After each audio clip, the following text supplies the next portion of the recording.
Everybody, Greg here, and in this week's weekly video I just want to share with you a kind of metaphor and some ideas, a little bit of a reminder about some of the fundamental things about skills and how to increase our awareness and some of the traps not to fall into when we go racing.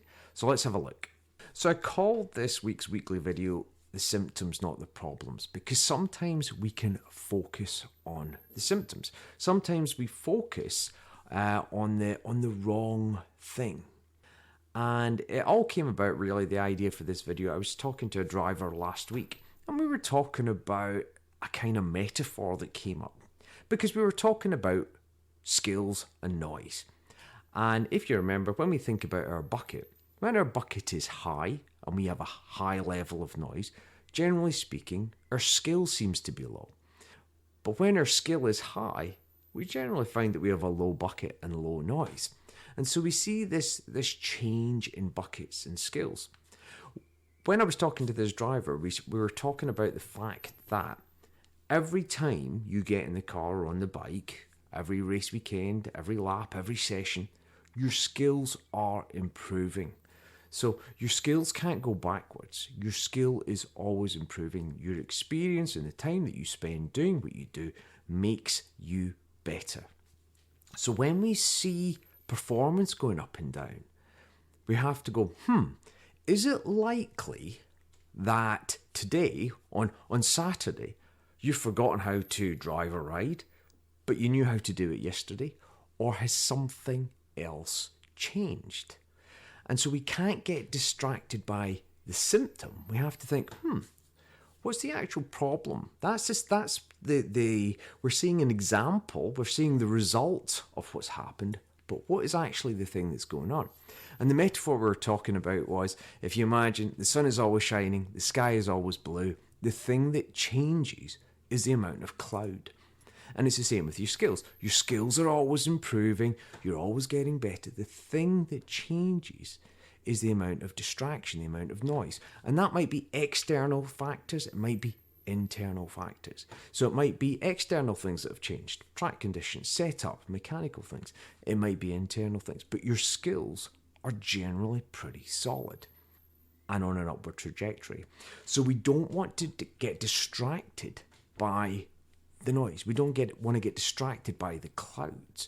We don't want to get distracted by the story that we might tell ourselves. It's like in the film Enter the Dragon by Bruce Lee. There's a great quote in it where he's talking to his student. Bruce Lee in the movie says, "It's like a finger pointing away to the moon. Don't get distracted by the finger or you will miss all the heavenly glory." And it's kind of the same thing. Don't get distracted by the story. Don't get distracted by the symptom. Think about, what's the actual thing? And so we need to have some tools to be able to get perspective so that we can actually pay attention to the thing that is causing the problem, not the symptom, to be able to make changes and make fixes. So let's have a look at how we can do that. So the first key, if you like, to awareness is calm. If I'm not calm, I'm not aware. If I'm not calm, I'm a passenger. If I'm not calm, I'm probably got an elevated bucket. So I'm probably having a stress response in some way, shape or form. And we all know that when we have a stress response, the front of our brain kind of goes offline and we're dumber. Remember, when we're calm, we're smart, we're fast. So if I'm not calm, my awareness is not going to be as good as it could be. So the first thing I've got to do is really always be focusing on that calm element. I know I sound like a broken record, but the calmer we are, then we get to choose our thoughts, our emotions, and our behaviors. We get to choose what we're thinking, what we're feeling, and what we're going to do next. So the calmness element, even it's interesting because I had somebody say to me the other week about being calm and being more pumped up before they go out. And they tend to perform a little bit better when they're a little more pumped before they go out. And they don't want to be too calm. That's fine. But we get calm first and then we choose our level of pumped upness, if you like, before we go out. If I'm not calm, I could misjudge easily the level of arousal I'm under before I go out. So It's about setting this blank canvas because I can build upon that. It's about setting a solid foundation because I can build upon that. So the first thing is always calm. If you are calm, you are more likely to not get caught up in the story. So focus on your calm first. If it's after a session, you're coming off a track, give yourself an opportunity. Been talking to a couple of people this week about that. This sort of air gap, this sort of firewall between on track and then when you're giving feedback to the team and you're doing data. If I've got emotions involved there, it's probably not going to be as productive. So I have to have this air gap after I come in, because I need to be calm to think properly. I need to be calm to think, what was my experience? Separate my emotions or the story out from the fact, and then look for the actual solutions to the puzzle rather than getting focused on the symptoms of it. So now that I'm calm, what can I do to stop me looking at the finger or getting distracted by the story? So we need perspective. We need a way to step back. Recently, I introduced the sort of video debrief that you'll see on the WhatsApp messages, and that's there to help you. Just take a step back from yourself, and how would you explain it to somebody else? What you've experienced and what's going on in the day helps to distance you from getting caught up in the story of things. We've got some simple tools, though, that can help us. So the first thing that we need to do is always a nuts and bolts for me. We have to sort of attribute how much of the performance is internal, i.e. down to me, how much of the performance of whatever I've just done out in my last session is down to the machine or the setup or something else outside of me. How much am I responsible for this performance? How much is it responsible for? And that's whether it's a great performance or a poor performance. I have to think about, okay, what can I do about the performance versus what's outside of my control, as it were, with setup and mechanicals and stuff. So nuts and bolts for me.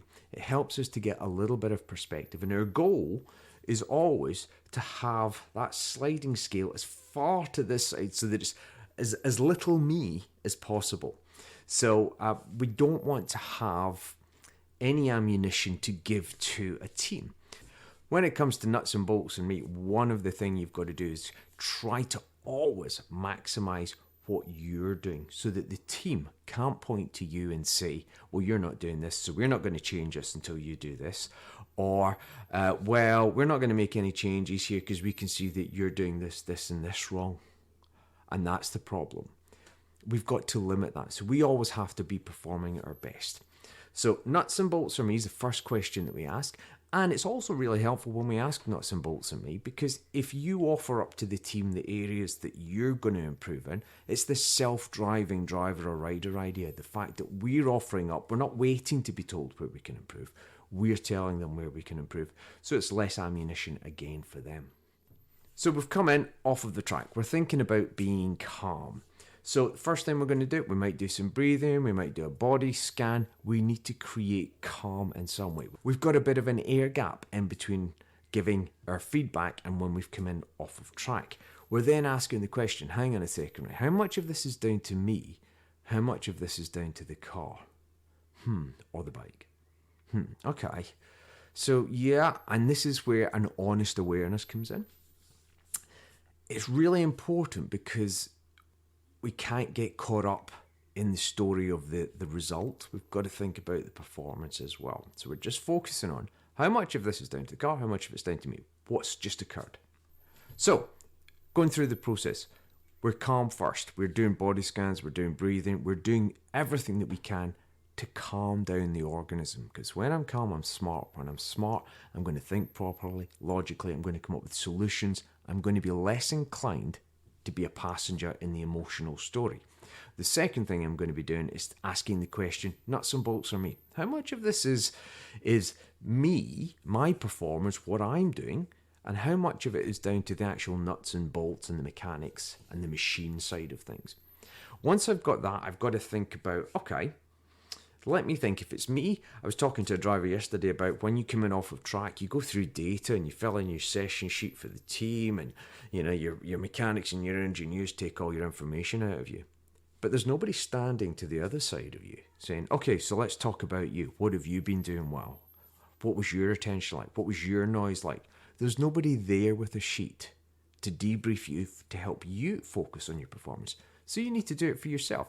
And that's where things like the session report card and the race report card comes in, and self-reflection. By analysing your own performance honestly, you can work out where you can make the biggest gains.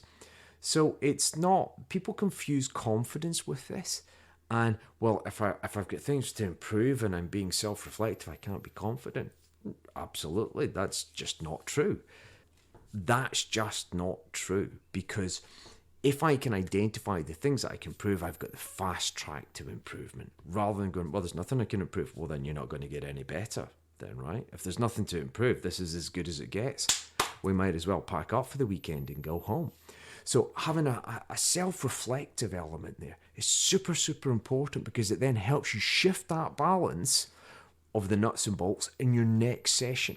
Because the next session you go out, you've improved, and then you can actually say, no, it's definitely this. It's definitely something to do with the setup or the mechanics or something to do with it.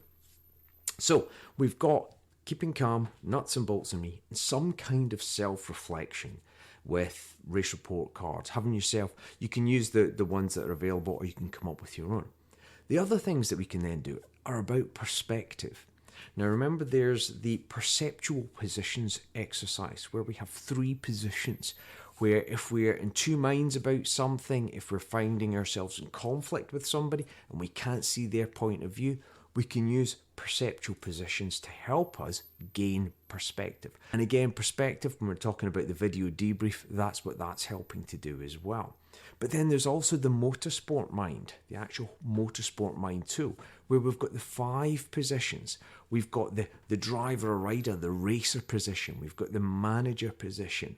We've got the sort of technical mind, that part of you that's only focused on facts.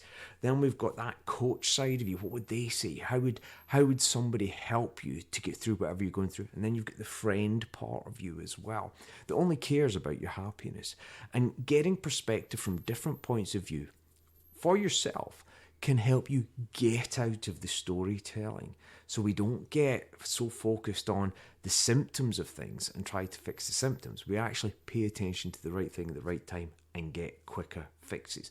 As I said, I think last week, when we're trying to solve problems, ask yourself about the 3 pillars of performance. Is this a technical thing? So do I know how to do this? Can I do it consistently? Can I do it the majority of the time? Or is my competence not quite where it should be? Do I actually have a lack of confidence because I'm unsure about something? So that's a great example. The confidence is the symptom. The problem is I'm lacking knowledge in something. I don't know where my line is, where my breaking point is, how hard I should be braking. I don't have the requisite skill to do this. Or I can do it, but I'm not quite competent enough to get it right 80% of the time, 90% of the time. So again, that's a great example where we get confused by the symptom, not the problem. So going through a process of, first of all, I get calm. I can't do anything if I'm not calm. Then we'll look into, okay, nuts and bolts of me. How much of this is down to the machine? How much of it could be down to me and my skills being affected by clouds or other things, internal or external?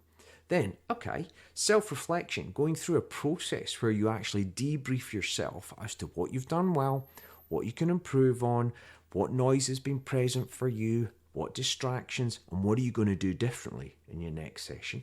And if you need that perspective, video debrief or perceptual positions or motorsport mind to get you out of the story so that you actually make progress quicker.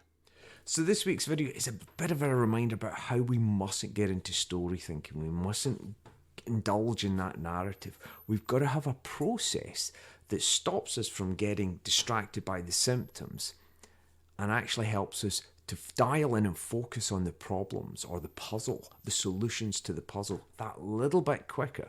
And we can go through by being calm and then asking ourselves the right questions. How much of this is external? How much of it's internal? How much of it is nuts and bolts? How much of it is me?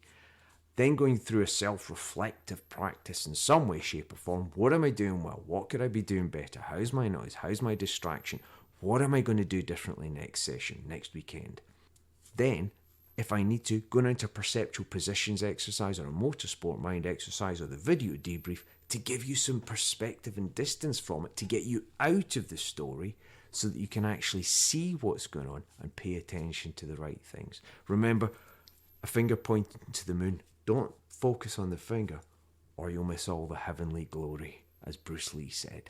So that's this week's video. It's a little bit more of a thought process, a little bit more of a sort of idea about things, but it's got real practical applications in your process for when you go racing, how you can stay out of the story, keep calm, make progress. Any thoughts, any comments, any questions about that, just let me know and I'll speak to you next week. Take care. Bye.